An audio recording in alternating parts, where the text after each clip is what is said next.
No one is talking about these 3 Stoic principles, but they will change your life.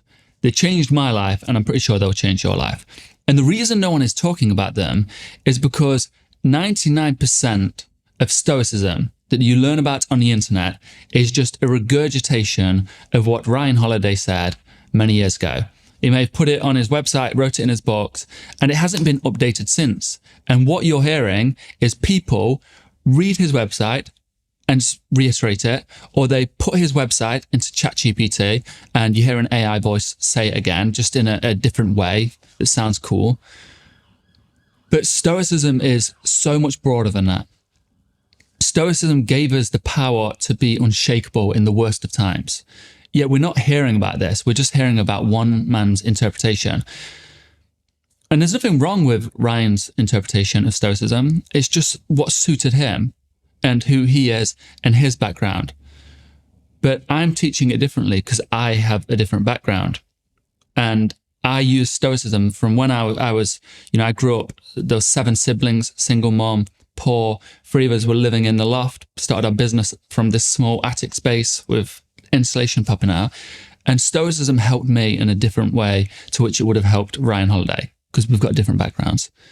And I don't think many people have been exposed to all the other parts of Stoicism because they don't seem valuable to certain people. So this is 3 principles that have helped me massively in my life, and I want to share them with you because I know they'll resonate with a lot of people that are maybe trying to get into Stoicism, maybe have been learning about Stoicism. It doesn't seem like the thing for them. But when you start reading the ancient texts, you start reading Marcus Aurelius, Seneca, Epictetus, Musonius Rufus, you start reading on Zeno and Cleanthes, you get a much broader picture of what it means to be a Stoic. So the first principle is that of the hard winter's training. Now, Epictetus speaks about this, and he's saying, how does the bull know that it can protect the herd from the lion? How does it know? How does it know it can muster this strength? Or how does the man know what he is capable of without first going through the fire? And this is the point of hard winter's training. Epictetus recommends this. And, this is something that the Spartans did. It's what the Greek soldiers did, this hard winter's training.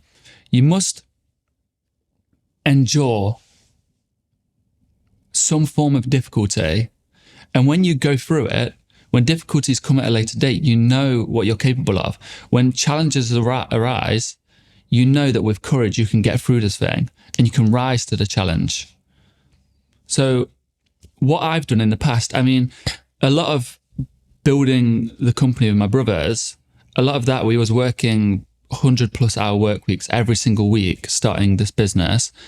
And that was a form of hard winter's training, because when life faced me with other challenges where I may have had to put in more time, more effort, I knew what I was capable of. It was quite easy to muster that strength. Now, you don't want to always be in that place of hard winter's training because the human body can only take so much. The human mind can only take so much. And when you're working from a place of fatigue, of pain, of fear, of worry, of anxiety, when you're working from this place, you're not working at your full potential. But you must go through the fire in order to understand what you are truly made of. So set yourself a challenge. Set yourself a 30-day challenge. Do the 75 hard. Spend your December going through difficulty. Now, this can look like ice baths, cold showers, a strict training regime, fasting. So some of the religious practices are really great for this.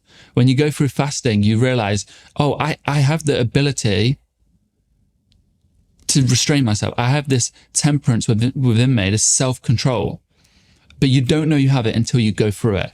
And every human is far much more capable than they think. You listening, you have such greatness within you, such capabilities within you, the same as everyone else, but you've not tested it yet.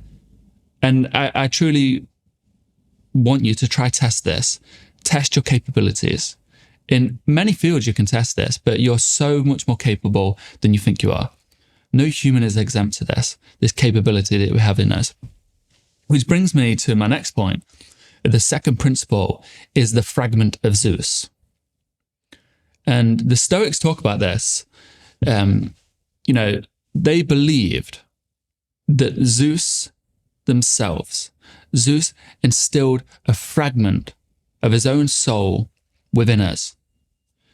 And when I reflect on this, it's such a broad concept. Marcus Aurelius talks about this, like saying, when you're doing something, remember that Zeus is also watching. God is all that part of the divine is there, experiencing what you're going through. Epictetus says, when you go to the brothel, when you degrade yourselves in certain ways, you're also degrading God. But the way I see it in modern ways is, like I was saying, this potential, this ability that we have in us, this fragment of Zeus, where no matter where we are in the world, as Viktor Frankl says, Viktor Frankl was a Holocaust survivor. He was a neurologist. He was a psychotherapist. He was the founder of logotherapy. And in his book, Man's Search for Meaning, which is just a wonderful book, he says that we always have this last of the human freedoms, our ability to choose, no matter where you are in the world. And he's talking about in the concentration camps, he still had this option to choose.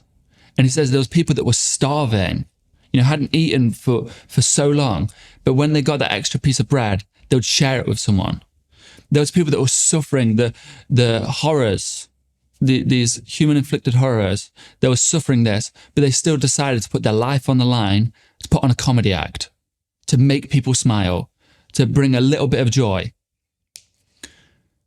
And this fragment of Zeus, this fragment of God, the part of the universe that all humans share, is this observer that can take the world and decide to do what they want with that information. So they observe the world and say, I'm going to do this. I'm not going to do that. I'm going to do more of this, less of that. I'm going to decide. And I think the most powerful thing is the pause. So this fragment of Zeus that remains within you, it means that no matter what happens to you in life, someone's mean to you, life doesn't work out the way it does, you succeed, you become a victor, you become a victim. Within all those moments, you can pause. You can always pause and think to yourself, how should I truly respond to this? What response is actually best? Not following my ego, not following pain, not following what society is telling me.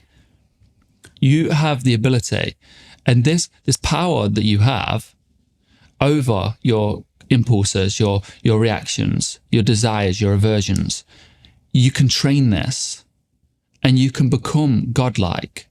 You can become something so unrecognizable. People admire the likes of David Goggins for his discipline. David Goggins wasn't always disciplined.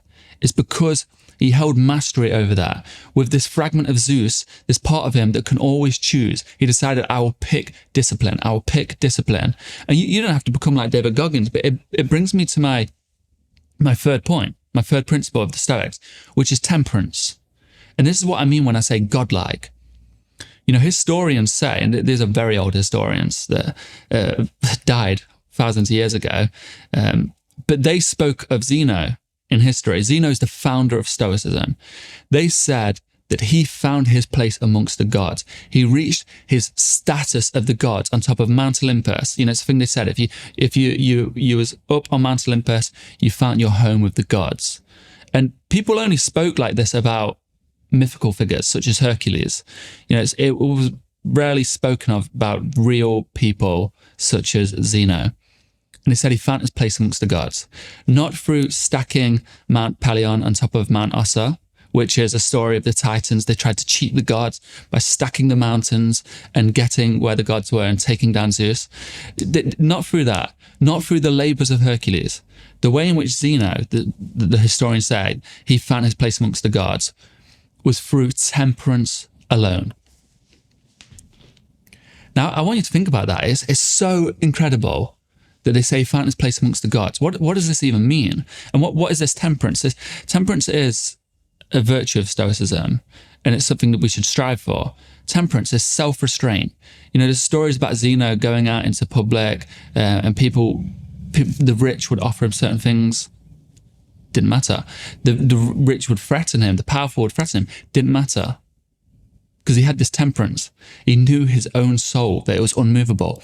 Epictetus talks about this when threatened with death, threatened with exile, said, I'll take it as it is. When I never said I couldn't be exiled, but I'll take it as it is. His tutor, Musonius Rufus, he said when he was exiled, he was like, this is a chance for me to practice my Stoic virtues. He was exiled to the harsh island of Diaros, and he was like, brilliant. It strips the power of these tyrants. When threatened with the threat of death, many of the Stoics were sentenced to death for their teachings. All of them accepted it happily. And Epictetus even said, when threatened to have his head cut off, he said, when did I ever say that my head could not be cut off? And, he was quite a humorous guy. He was quite extreme. But he found his place amongst the gods. Epictetus did it through the same way that Zeno did it. And I think it's so admirable that you too can find your place amongst the gods. Whatever that looks like. I'm not saying that Zeus is real. I'm not saying that Mars is real. I'm not claiming that the God you believe in is less real than their gods. Because ultimately, you can find your place amongst the great humans that have come before you.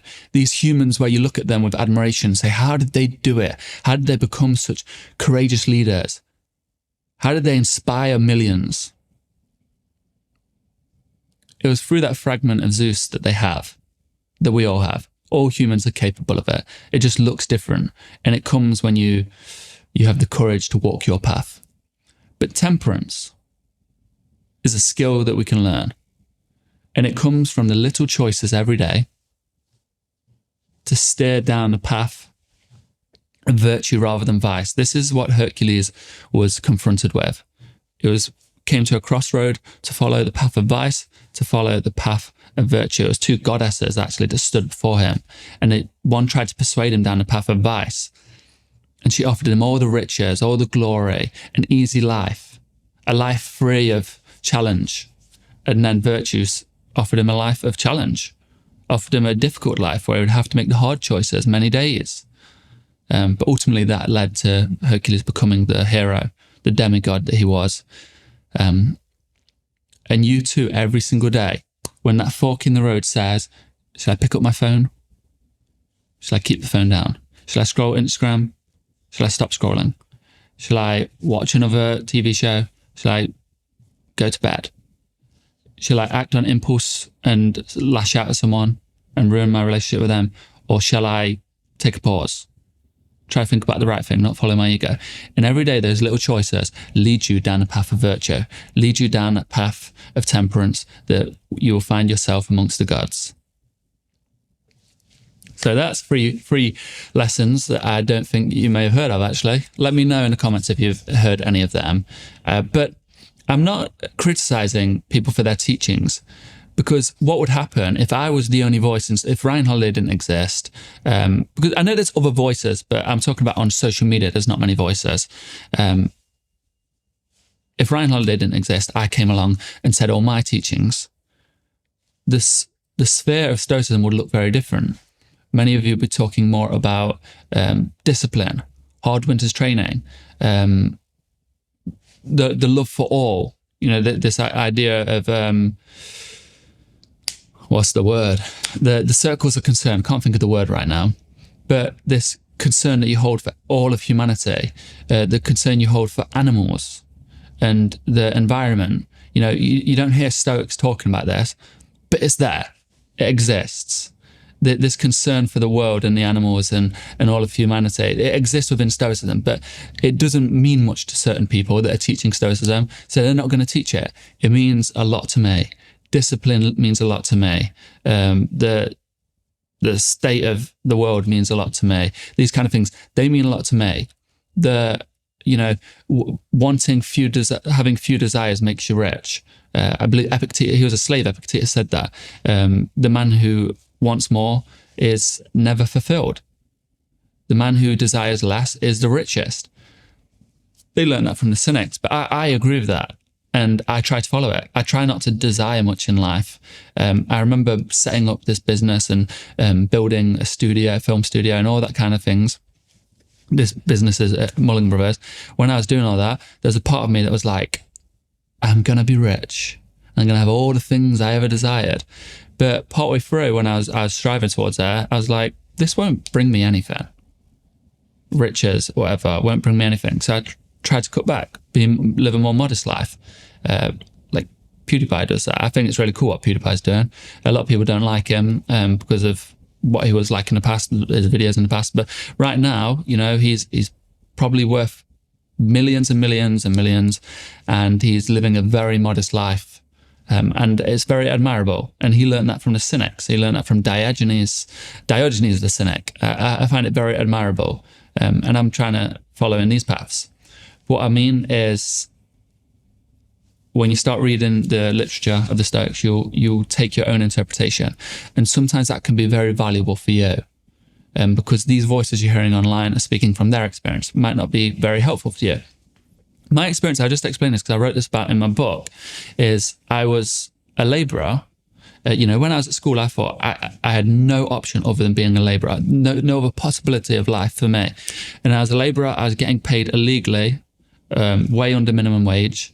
I was getting up at like 4 a.m, catching 2 buses for an hour or so, and then getting to work early, working tirelessly. I love to work. I love to dig holes. Like, it's probably my dream job, is digging holes. Don't know what it is about it. You see the progress, you tire in your body. But anyway, I was legally underpaid. I was getting paid £20 a day for very long days, and I was spending £7.80 on bus fare. So I was coming home with £12.20 a day for tiresome days. And I was stuck in that. I was depressed, miserable. I hated life. And then I discovered Stoicism, and I reclaimed my power. I no longer, I say this to people, like when I explain how anxious I was, how depressed I was, the way I thought, the negative ways I thought about the world, the way I felt like I didn't deserve anything else. I couldn't even see a scope for me. And now that mindset doesn't make sense to me. I'm like, how did I exist like that? But I know what it's like to be there. I know what it's like to feel powerless. I know what it's like to feel poor and woe is me and all that kind of stuff. I know what that's like. And I know where I am now. I feel great about life. I feel very successful in my life. Even though challenges happen all around me, probably worse than what was happening when I was younger, subjectively, I still feel good about myself. And that's worth sharing. So subscribe if that sounds like the right thing for you. Thank you for listening.